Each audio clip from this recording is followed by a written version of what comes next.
Hello दोस्तों। कैसे हो आप लोग। उम्मीद करते हैं आप सब अच्छे ही होंगे। आज हम एक्सप्लेन करने वाले हैं 2019 में आया हॉरर, हिस्ट्री और साइंस फिक्शन जॉनर का एक शानदार मूवी वाइवारियम। किसी भी एनिमल्स या प्लांट्स या फिर कोई भी लिविंग बीइंग्स को रखने, उसको बड़ा करने, उसे स्टडी करने के लिए जो कृत्रिम इनक्लोज्ड एनवायरनमेंट बनाया जाता है, उसे ही वाइवेरियम कहते हैं। मूवी के शुरुआत में हम देखते हैं एक घोंसले में दो छोटी चिड़िया एक दूसरे से धक्का धक्की करते रहते हैं। कमजोर बच्ची नीचे गिर जाता है। सीन शिफ्ट होता है एक क्लासरूम पे, जहाँ पे मिस जेम्मा कुछ बच्चे को पढ़ा रही थी। क्लास ओवर हो जाने के बाद एक बच्ची बहुत ही नाराज होकर खड़ी है एक पेड़ का नीचे। जिम्मा जाके देखती है कि वो चिड़िया का एक मरी हुई बच्ची को देख के बहुत ही दुखी थी। वो पूछती है, कोई क्यों ऐसा करेगा। टीचर से पता चलता है वो कुकू नाम का चिड़िया ने ऐसा किया है क्योंकि उसे घोंसला चाहिए था अपना अंडे को रखने के लिए और उस अंडे से निकला हुआ बच्चे को बड़ा करने के लिए। और वो एज पर नेचर खुद का नेस्ट नहीं बना सकती, दूसरों का घोंसले में अंडा रखती है। फिर जेम्मा मिलती है उसकी बॉयफ्रेंड टॉम से और वो दोनों निकल पड़ते हैं उनके लिए नया घर ढूंढने। एक एजेंसी का ऑफिस में पहुंच के मार्टिन नाम का रिसेप्शनिस्ट से मिलते हैं। इस आदमी में इमोशंस नॉर्मल इंसान जैसे नहीं होता है, but he pretends to be a normal human being. Movie में आगे जाके हम समझेंगे ये कौन है, क्यों है, कहाँ से है। फिर मार्टिन इस कपल को एक प्रोजेक्ट के बारे में बोलते हैं और वो दिखाने के लिए लेके जाते हैं योंडर नाम का कॉम्प्लेक्स में। मार्टिन वो दोनों को फ्लैट नंबर 9 पूरा घुमा के दिखा रहा था और अचानक थोड़ी देर में गायब भी हो जाता है। बहुत ढूंढने के बाद भी मार्टिन जब नहीं मिला, टॉम और जेम्मा लौट जाने के लिए डिसाइड करते हैं। लेकिन वो कहीं भी जाते हैं, कोई भी रास्ता फॉलो करते हैं, बार बार घूमकर वही फ्लैट नंबर 9 के सामने आकर रुकते हैं।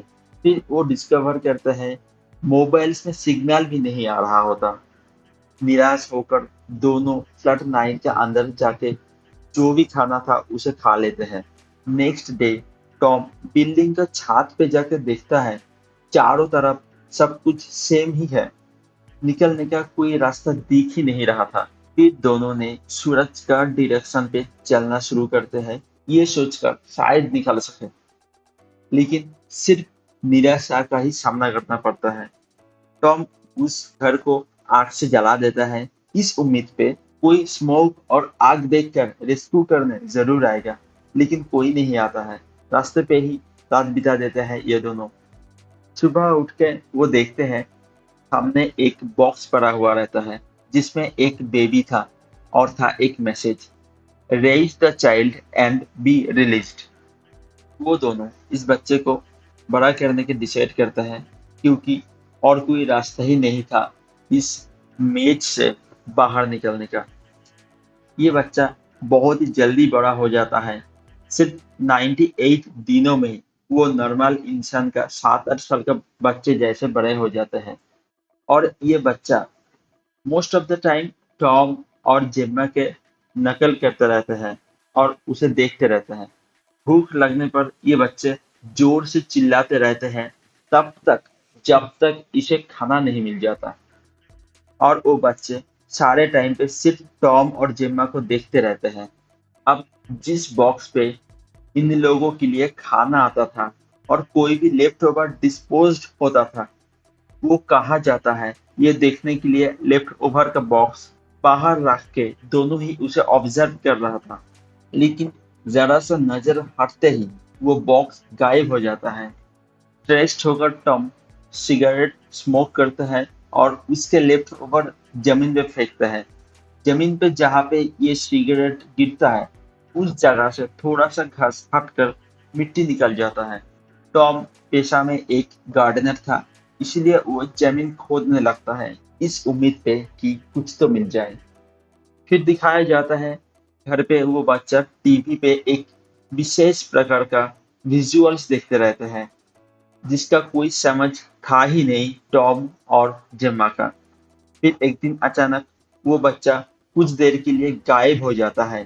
थोड़ी देर में घर लौटते हैं हाथ में एक किताब लेकर। जेम्मा उस किताब को पढ़ के समझने की कोशिश करती है लेकिन कुछ समझ में नहीं आ रहा था क्योंकि वो लिखा हुआ था कुछ दूसरे भाषा में जो इन्हें आता नहीं था। कहाँ गायब हो गया था अचानक? ये पूछने पर वो बच्चा जवाब देता है कि वो एक मिस्ट्री सॉल्व करने के लिए गया था और वो किसी से मिला भी था, लेकिन वो कौन है ये किसी को बताना अलाउड नहीं था। वो कौन था ये पता लगाने के लिए जेम्मा उस बच्चे के साथ एक गेम खेलती है जिसमें वो बच्चा वो अनजान आदमी कैसा था ये दिखा रहा था और उस बच्चे का वो विकृत रूप देखकर जेम्मा डर जाती है। टाइम थोड़ा बीत जाता है। वो बच्चा अब और बच्चा नहीं रहता है, वो एडल्ट बन जाता है। मिट्टी खोदते खोदते टॉम को मिलता है मिट्टी में दफन हुआ एक डेड बॉडी जो एक प्लास्टिक बैग में रैप्ड था। बहुत ही थका हुआ टॉम को इतना शॉक लगा कि ही ऑलमोस्ट डाइड। जेम्मा उस एडल्ट बच्चे से मदद मांगते हैं टॉम के हेल्थ के लिए, लेकिन वो एडल्ट जवाब देता है may be it's time it was released. और सेम टाइप के बात हम मूवी के शुरुआत में भी देखे थे जब वो बेबी इन कपल्स को मिला था रेज करने के लिए। उस बॉक्स में भी सिमिलर मैसेज था raise the child and be released.